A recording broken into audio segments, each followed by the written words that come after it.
खुसीको खबर सम्पूर्ण नेपाली टिम नेपाली क्रिकेट फ्यानको लागि because we are qualified for T20 world cup which is happening फेब्रुअरीमा इन्डिया र श्रीलङ्कामा हुनेछ। अनि सबैजनालाई धेरै धेरै कङ्ग्रेचुलेसन। अब हिजोको गेमको कुरा गरौँ, नेपाल भर्सेस ओमेनको।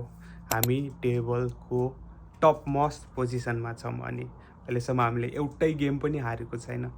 एन्ड लगभग अब हाम्रै ट्रफी हो भन्न मिलिसक्यो होइन। अब लास्ट गेम एउटा बाँकी छ, हुनेवाला छ। अनि के भन्न चाहन्छु, जस्ट लेस रिकल हिजोको मुभमेन्टहरू।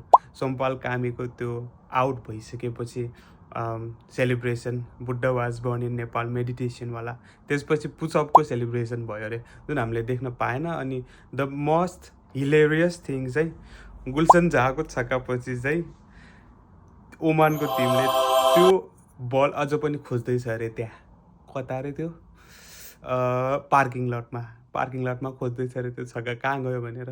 गेम चाहिँ हिजो इजिली जित्यो धन्न डिपी। 5वटा गेममा अहिलेसम्म 5वटामा रनआउट गर्न सक्ने टिम। ओए